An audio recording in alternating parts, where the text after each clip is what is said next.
औज़ुबिल्लाहि बिस्मिल्लाहिर्रहमानिर्रहीम। अच्छा जी, एक सवाल है, ये मज़े का सवाल भी था, इसलिए एटलीस्ट जैसे मैंने समझा उस तरह सवाल तो छोटा सा है, लेकिन शायद मैंने जिस तरह समझा मुझे मज़े का इसलिए लगा कि मुझे काफ़ी कुछ कहने का मौका मिल जाएगा। और कामयाबी के बारे में सवाल है, सक्सेस के बारे में। तो सवाल ये है कि कामयाबी का असल गुर क्या है? मेरा ख्याल है रोड टू सक्सेस जो उनकी पूरी किताब है उसमें गुर तो लिखा हुआ है, लेकिन अगर आप उसको, जैसे होता है ना हमारे आजकल शॉर्टकट्स बड़े लोग चाहते हैं। अब वो इतनी लंबी किताब, आपको पता है कि किताब पढ़ने में तो कुछ दिन लग जाते हैं, लेकिन अब वो 7-7 मिनट की 10-10 मिनट की ऑडियो बुक्स आ गई हैं, वीडियो बुक्स आ गई हैं, समरियाँ आ जाती हैं। लोग कहते हैं बस जल्दी से हमें सुना दें जी, हमारे पास टाइम नहीं है, तो वो गाड़ी में आते जाते 8 मिनट में किताब की जनाब सुन के ख़त्म कर देते हैं। तो अगर आपका सवाल उसी किस्म का है कि मैं जल्दी से आपको 15-20 मिनट के अंदर पूरी की पूरी सक्सेस पढ़ा दूं, तो स्मार्ट सवाल है। मैं आपको उसका भी कोशिश करता हूं स्मार्ट जवाब दूं। अच्छा देखें, जब रिलीजन है ना, उसमें ना मेरी लाइफ में अक्सर कात मैं जो चीज़ें आपको बहुत ज़्यादा, मुझे शौक़ तो नहीं कि मैं अपने आप को रिलीजियस कहूँ, लेकिन रिलीजन जौन से मैंने उससे सीखा बहुत है, और मैं वो रिलीजन को एज अ पैमाना बना के ज़िंदगी सीखता रहा हूँ। और बहुत से कवानीन कुदरत हैं जिनकी एप्लीकेशन सक्सेस में भी है, दुनिया की हर चीज़ में है। तो मैं उसका इसलिए आपको रेफरेंस देता होता हूँ अक्सर औक़ात, ताकि वो आप कनेक्ट कर सकें उस चीज़ के साथ। मुझे चीज़ें याद रहती हैं, भूलती नहीं हैं। उसकी बुनियादी वजह यह है कि मैं जब चीज़ सुनता हूँ या पढ़ता हूँ तो मैं उसको रिलेट कर लेता हूँ, और अगर इस्लाम की है तो जनाब फिर मुझे टेस्ट करने की ज़रूरत ही नहीं है कि यार इस्लाम की गाइडलाइन भी यही है। जबकि अगर आप किसी बंदे की बात सुनते हैं तो फिर आपको ये परेशानी रहती है, अच्छा यार उसने ये कहा तो दूसरे ने ये कहा तो तीसरे ने कहा। मुझे कभी ख्वाहिश नहीं हुई कि मैं हर किस्म की बात सुनूं, क्योंकि मुझे पता है कि दीन एक अल्टीमेट चीज़ है और मुकम्मल चीज़ है। तो इसमें से अगर कोई चीज़ गाइडलाइन है तो फिर ये, और दूसरी बात ना सिर्फ ये कि मुकम्मल है बल्कि ऑल टाइम्स टू कम के लिए ये सही है, इससे ऊपर कुछ नहीं है। तो मैं उसी हिसाब से आपको एक मेटाफोर देता हूँ। और एक वैसे भी रिलीजन के 3 हिस्से हैं, और या 3 स्टेजेस कह लीजिए, रिलीजन की 3 स्टेजेस हैं। मैं आपको ये मेटाफोर तशबीह इसलिए दे रहा हूँ कि आप अगर ये बेसिक प्रिंसिपल समझ जाएं तो आपको सक्सेस का भाई समझ आ जाएगा कि सक्सेस के भी इसी तरीके से स्टेप्स होंगे। तो सबसे पहले तो ये देखें कि रिलीजन के 3 हिस्से क्या हैं। सबसे पहला रिलीजन का हिस्सा ये है इस्लाम। इस्लाम लाना क्या है? इस्लाम लाना ये है कि जनाब आप नमाज़ पढ़ते हैं, रोज़ा, ज़कात, हज, आपने 5 चीज़ें जौन सी हैं इस्लाम की पूरी कर दी, यानी कि ये एक्शन का नाम है। इस्लाम लाना एक एक्ट का नाम है। एक स्टेप आपने पूरा कर दिया। अच्छा, अभी आप ईमान वाले नहीं बने, अभी आपने काम तो शुरू कर दिया, लेकिन अभी आपने ईमान, इससे अगला स्टेप है, इससे अगली स्टेज है। ईमान में क्या होता है कि जो आप कर रहे हैं आपके दिलो जान के साथ, वो आप उस चीज़ पे बिलीव भी करते हैं। तो ईमान कि आपका जनाब रोज़े आखिरत पे, अल्लाह की किताबों पे, आसमानी किताबों पे, पैगम्बरों पे शेकन किस्म का बिलीफ है। आप किसी किस्म की इस बारे में, आप यानी कि आपकी रूह इस चीज़ की गवाही देती है, इस पर किसी किस्म का दिमाग में शायबा मौजूद नहीं है, इतना पक्का बिलीफ है आपका इस चीज़ के ऊपर, वो ईमान है। ये सेकंड स्टेज होगी। हम में से कई लोग बड़े अच्छे मुसलमान होते हैं, और उसके बाद जब ईमान की बारी आती है, वो अल्लाह ही जानता है कि जी हमारे साथ ज़रा अब ये ईमान किसी के दिल में तो वो आप नज़र तो नहीं आता, लेकिन कम से कम ये ज़रूर नज़र आता है कि जो लोग कर रहे हैं वो अच्छे काम तो कर रहे हैं, लेकिन उसका इज्तिमाई रिज़ल्ट अच्छा नहीं आ रहा, या कई चीज़ों में फिर आपको मौका भी मिल जाता है कि आप उनको परख सकें या देख सकें। तो लगता है कि यार काफ़ी मुसलमान तो बहुत हैं, हदीस में जिक्र है कि आखिरत तक मस्जिद नमाजियों से भरी होंगी, लेकिन इस्लाम का कहीं नाम नहीं होगा, ईमान ख़त्म हो। तो ये जो दिलों के अंदर एक चीज़ होती है, शायद वही ख़त्म हुई है कि हम कर तो रहे हैं रोबोट्स की तरह, हमें पता तो है, आदत तो पड़ चुकी है, बिहेवियर तो है, नमाज तो पढ़ते हैं, अल्लाह अल्लाह का नाम भी लेते हैं, जज़ाकल्लाह, माशाल्लाह, सुभान अल्लाह, इंशाल्लाह भी सारा दिन कहते रहते हैं, लेकिन उसके मायने क्या है वो हमें समझ कोई नहीं आती। हमें बिल्कुल पता है, हर चीज़ का पता है कि जनाब कमिटमेंट भी हैं, सच भी बोलना है, झूठ नहीं बोलना, धोखा नहीं देना, उसके बावजूद भी हम उसको किसी ना किसी आड़ के अंदर यूज़ करके उसको शायद ब्रेक करते हैं, ब्रीच करते हैं उसको। तो ये ईमान हो गया। तीसरी स्टेज जिसके लिए कुरान पाक में वर्ड है मोहसिनीन का, मोहसिन, एहसान। हम में से पता नहीं कितने, शायद कोई 1% 2% लोग होंगे जो शायद एहसान भी करते हो। एहसान क्या है? हुस्न से, कि हुस्न क्या है कि एक तरफ तो ये कि जो करना चाहिए वो कर रहे हैं, नंबर 2 आपके दिल के अंदर इस चीज़ का कोई शक व शुबा भी नहीं है और आप पक्के बिलीफ में भी हैं, और फिर जो कर रहे हैं, जो करना चाहिए वो बेस्ट वे में कर रहे हैं, बेहतरीन तरीके से कर रहे हैं। मसलन नमाज पढ़ रहे हैं तो बेहतरीन तरीके से पढ़ रहे हैं, वज़ू कर रहे हैं तो बेहतरीन तरीके से कर रहे हैं, नेकी कर रहे हैं तो बेहतरीन तरीके से कर रहे हैं, हमसायों के हकूक़ पूरे कर रहे हैं तो बेहतरीन तरीके से कर रहे हैं। अगर कुरान कहता है कि जी अपने रिश्तेदारों पे अकरबा के ऊपर आप खर्च करें, और आप अपने घर वालों को उसी को जनाब बुला लेते हैं, खाने पे बुला लेते हैं, ख़ानदान को, दोस्तों यारों को, तो फिर वो भी आप बेहतरीन तरीके से, ये नहीं कि जनाब पहले उनको खाना खिला के बाद में उनकी जनाब आप बुराइयाँ शुरू कर दें जब उठ के जाएँ, तो बेहतरीन तरीके से कर रहे हैं। और जो काम भी कर रहे हैं, आप हज हो, रोज़ा हो, ज़कात हो, नेकी हो, हकूक़ुल इबाद हो, हकूक़ अल्लाह हो, you are doing it to the best way. Best way, ये जो हुस्न है, ये अल्लाह को वो लोग बहुत ही प्यारे हैं जो कि काम करते भी हैं और फिर उसके बेहतरीन हुस्न के साथ करते हैं। तो जनाब ये 3 जैसे रिलीजन के, दीन के 3 स्टेजेस हैं, 3 स्टेप्स हैं। मैं कई लोगों को देखा, मैं इसमें मैंने तो डिटेल नहीं आपको बताई। हकूक़ुल इबाद हैं, बीवियां भी मर खप के जनाब खामदों की काम कर रही हैं, बच्चों के कर रही हैं, आदमी भी मर खप के बीवियों की जिम्मेदारियां तो उठा रहे हैं, लेकिन हुस्न क्या होगा? एहसान वाले लोग कौन होंगे?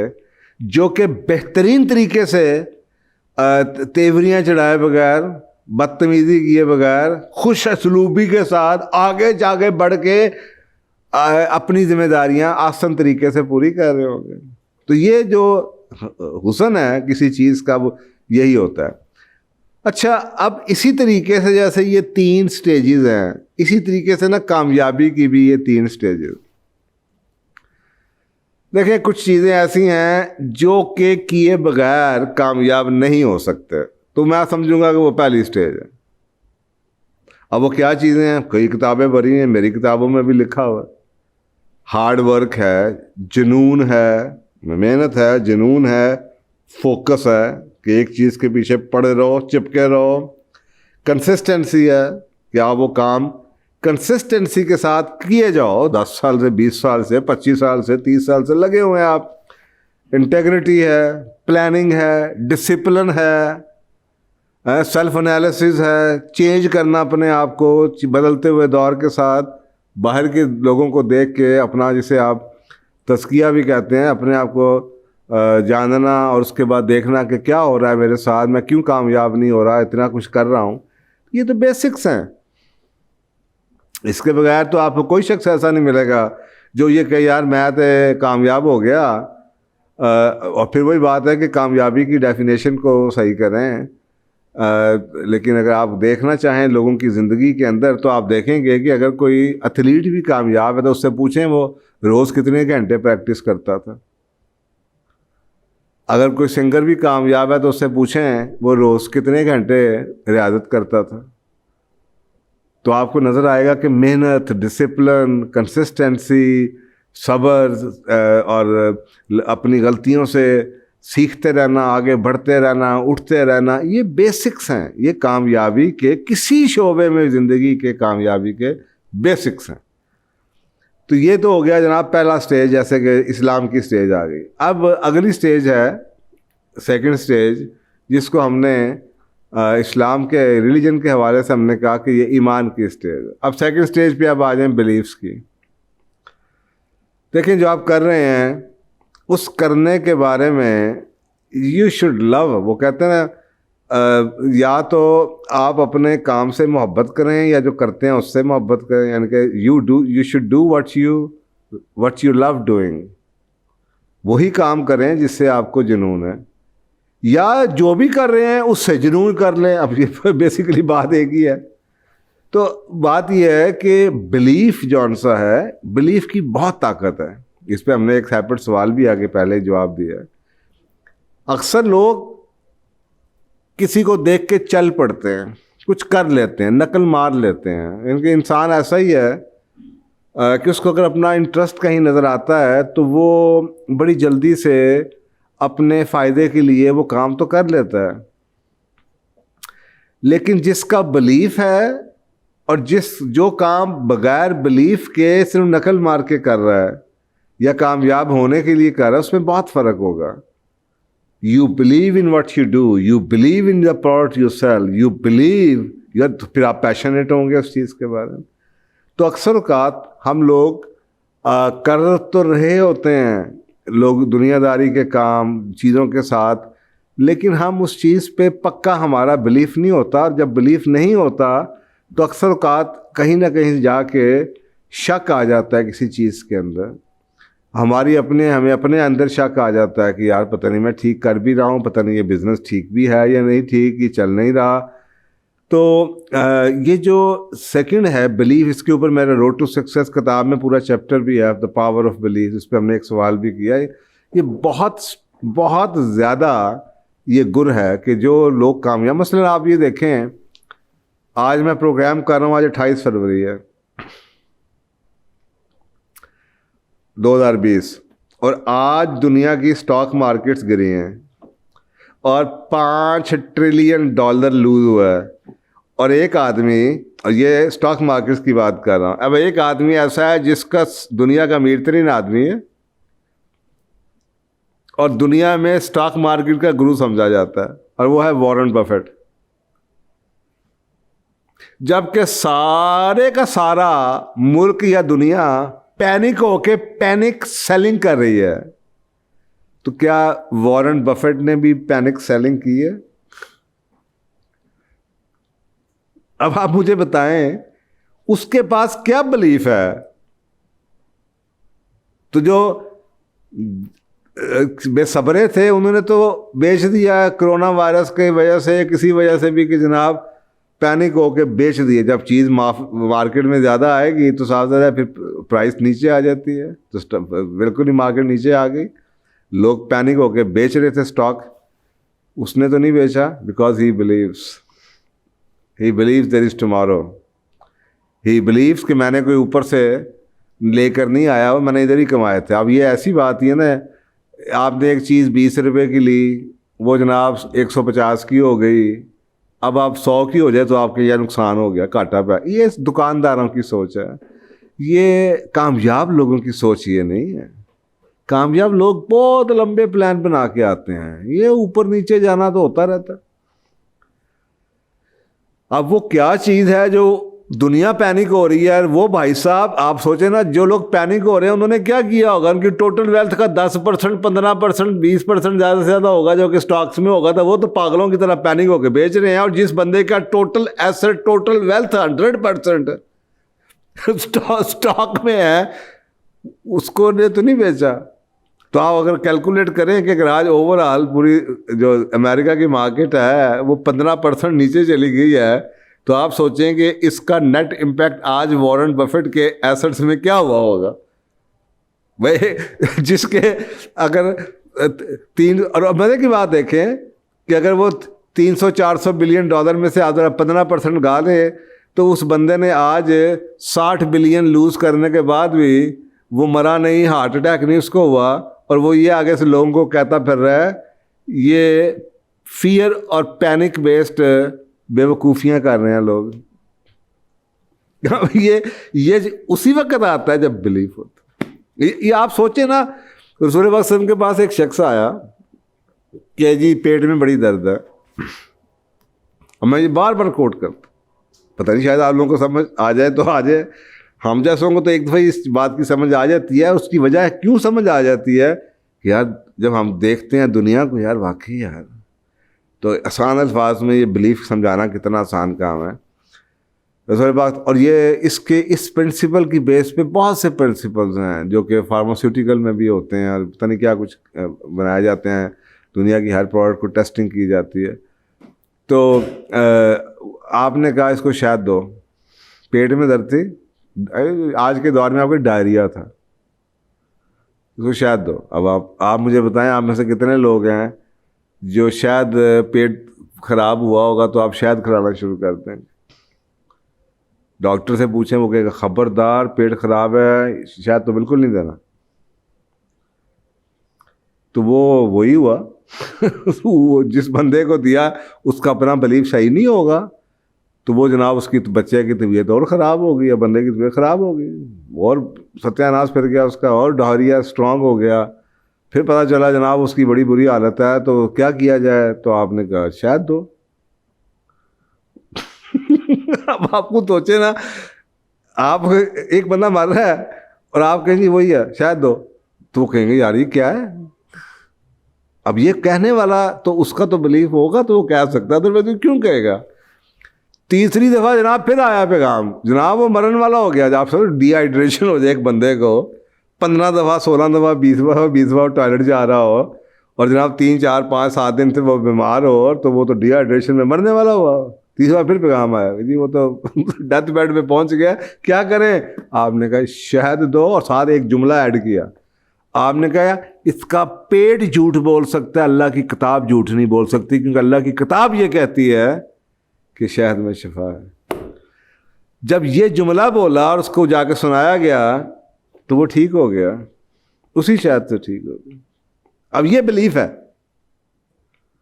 अब मुझे बताएं हम में से कितने लोगों का बिलीफ है? अब ये कहना बड़ी आसान है, ओ भाई होल्ड ऑन, मैंने बड़े लोगों को काम करते हुए देखा है। मज़ा तो उस वक्त आएगा जब 2 साल नुकसान होगा, 3 साल नुकसान होगा, फिर देखूंगा आपका बिलीफ किधर होता है। भाई काम कमा रहे हैं, फैक्ट्रियां चल रही हैं, हाँ जी बड़ा ज़बरदस्त प्रोडक्ट है जी, बड़ा बिलीफ है जी। मज़ा तो उस वक्त आएगा जब आपका बिलीफ इतना, अगर आपको पैशनेट है, इतना प्यार है अपनी चीज़ों से कि आप उसको फिर भी रखें। भाई ये एक फ़र्ज़ करें जी, मुझे एक और एग्जांपल देता हूँ। मुझे अगर वेस्पा पसंद है तो फिर वेस्पा पसंद है। अब वो नया नहीं आता, ये पुराना आता, जो पुराना जी पुराना है।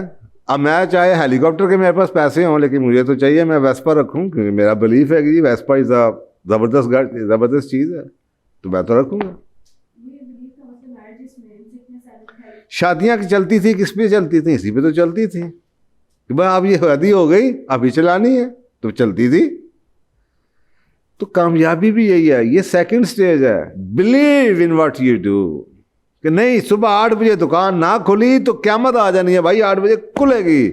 मैंने बाहर लिख के लगाया हुआ है, 2 कस्टमर, 1 कस्टमर भी आ गया और दुकान अगर 8 बजे ना खुली हुई, this is wrong.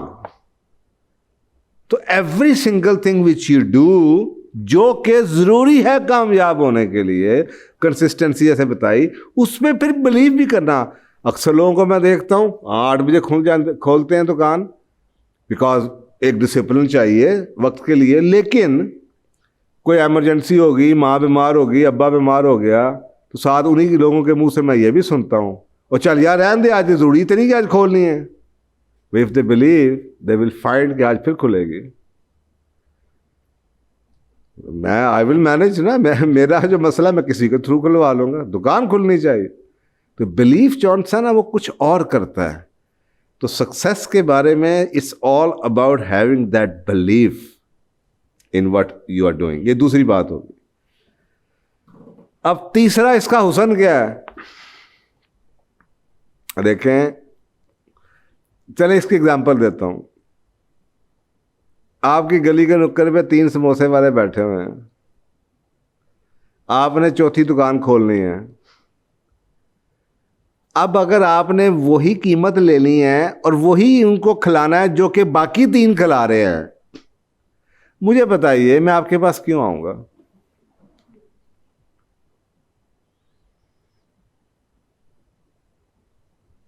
Why should I? मुझे याद पड़ता है, मैं बहुत पुराना, जब अखबारें आती थी तो बहुत पुराना जंग और न्यूज़ लेते थे हम,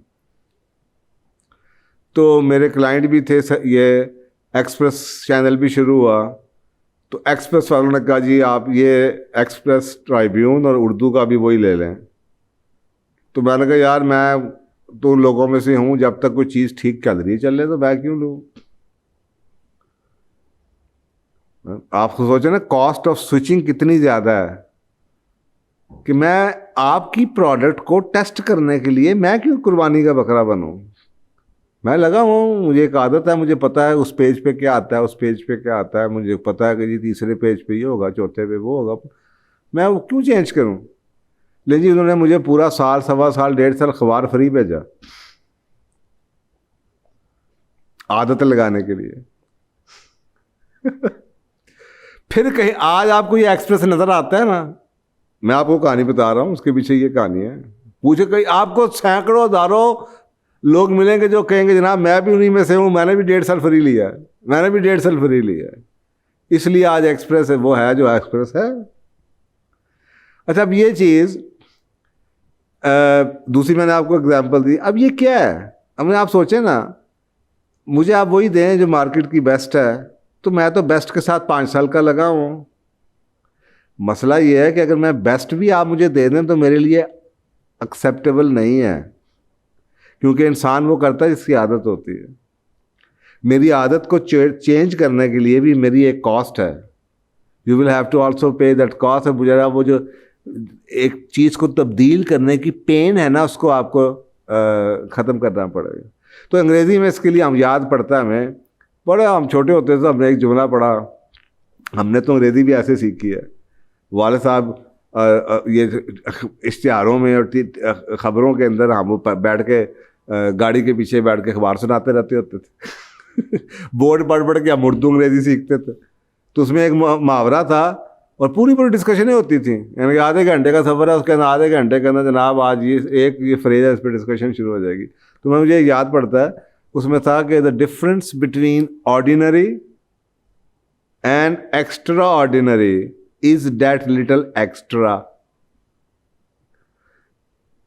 एक मामूली और गैर मामूली चीज़ों के दरमियान फ़र्क क्या है? सिर्फ गैर, द लिटल एक्स्ट्रा।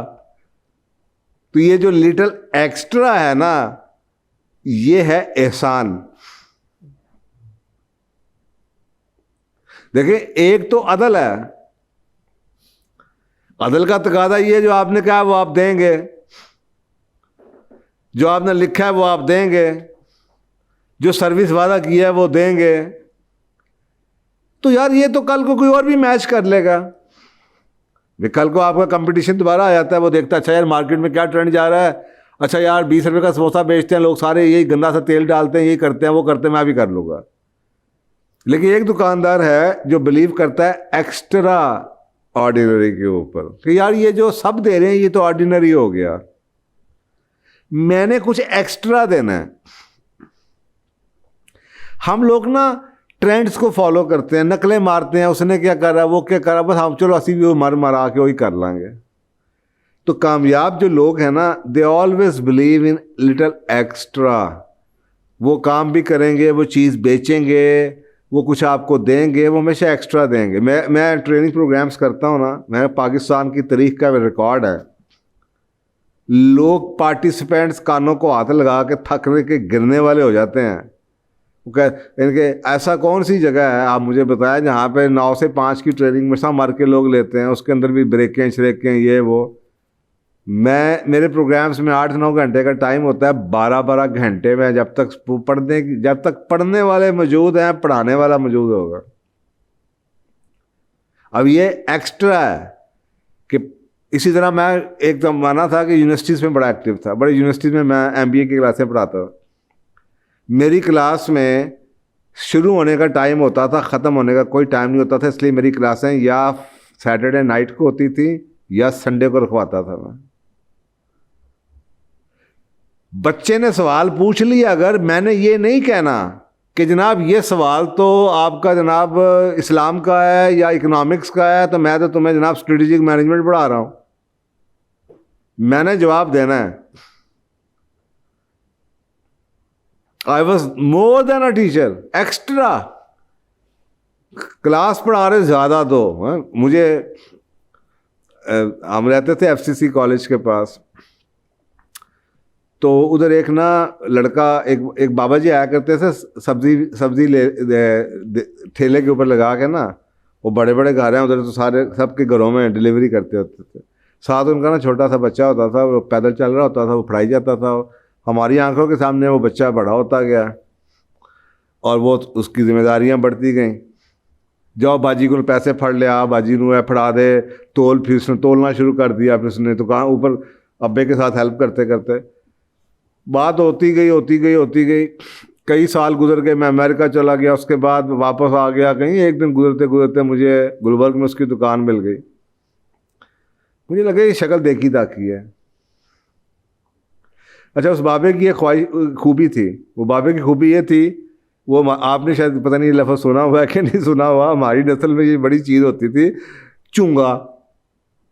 ये चूंगा जो था ना, ये एक्स्ट्रा होता था। चूंगा क्या है, उसने 1 किलो तो आलू तोले, उसके बाद उसने जनाब 1 आलू ऊपर रख दिया, या थोड़ी सी मिर्चें डाल दें, धनिया फ्री में डाल दिया, लिटिल एक्स्ट्रा। 12 केले लिए, उन्हें 1 केला और पा देता अंदर। चूंगा।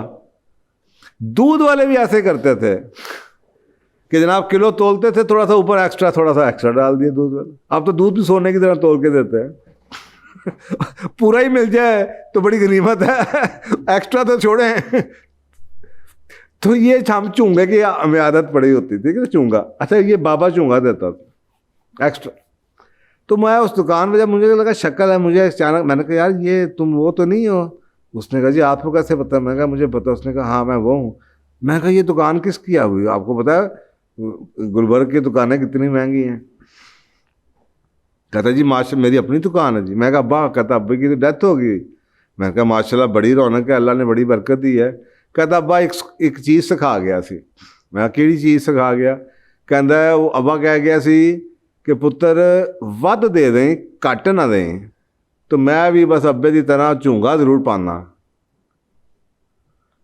देखें, वो ठेले वाला इतनी बड़ी दुकान का मालिक बन सकता है एक्स्ट्रा, लिटिल एक्स्ट्रा। आपके बिजनेस में नॉर्म है कि यार काम तो सारे कर देना, आप थोड़ी सी स्माइल दे देते हैं, आप जनाब चाय पिला देते हैं, आप साथ हाथ पकड़ लेते हैं, बिठा देते हैं। किसी का दुख, एक ऐसा डॉक्टर है जो किसी को 10 मिनट एक्स्ट्रा दे देता है, दुख सुख सुन लेता है, कोई साथ कोई 2 अच्छी बातें भी कर देता है एक्स्ट्रा। आप सोचें वो दुकान उसकी किधर जाएगी? तो ये जो एहसान है, ये हमारी शख्सियतों से ईमान और एहसान निकल गया है, बिलीफ निकल गए हैं और एहसान निकल गया है। अच्छे तरीके से करना, बेहतर तरीके से करना। तो आपको सोचें, बाकी लोग कर रहे हैं, आप कहें जी मैं फ्री डिलीवरी देता हूं, तो ये चूंगा हो गया, एक्स्ट्रा हो गया। अगर पूरी मुआशरा ही नकल मार के अब डिलीवरी फ्री कर दे, तो फिर आपको देखना पड़ेगा आपने फिर एक्स्ट्रा क्या देना है। तो जो कामयाब लोग हैं वो हर वक्त एक्स्ट्रा करेंगे। जब उनका एक्स्ट्रा, आज का एक्स्ट्रा कल को इंडस्ट्री का स्टैंडर्ड बन जाएगा कि जी हूं तो सारे ही कर, तो वो अगले दिन कुछ और एक्स्ट्रा कर रहे होंगे, वो फिर कुछ और एक्स्ट्रा। वो मार्केट को ड्राइव ही किए जाते हैं, उन्होंने कंटिन्यूसली सरदर्दी की होती है अपने कंपटीशन को। वो बेचारा मर खप के अब कंपटीशन बराबर में आता है, वो पता चलता है वो कुछ और एक्स्ट्रा कर चुके हैं, वो कुछ और एक्स्ट्रा कर चुके हैं, वो कुछ और एक्स्ट्रा कर चुके हैं। तो ये 3 चीज़ें याद रखिए, यही कामयाबी का गोल है। तो मेरा ख्याल है मैंने बड़ा एक जामे सवाल का जामे जवाब दे दिया। अगर आपको समझ आ गई हो इस चीज़ की कि जी जो आप बेसिक्स है ना, वो बेसिक्स तो हर बंदे ने किताब पढ़ ली है, वो सारे कामयाब लोग वो पढ़ना शुरू कर देंगे। व्हाट अबाउट जहां पे आप जीत सकते हैं वो है बिलीव्स आपके, और दूसरे आप जीत सकते हैं लिटिल एक्स्ट्रा के ऊपर। थैंक यू, जज़ाकल्लाह। अस्सलाम वालेकुम दोस्तों, पूछो और जानो कि ये सेशंस आपकी पुरजोर गुजारिशों पे शुरू किया गया था। हमारी आपसे ये गुजारिश रहेगी कि इन वीडियोस को ज़्यादा से ज़्यादा आगे तक पहुंचाएं और सदका जारिया में शरीक हों। क्या पता आपकी इस शेयर करने से कितने घर उनके हालात बदल सकते हैं और आप सदका जारिया का हिस्सा बन सकते हैं। जज़ाकल्लाह खैर।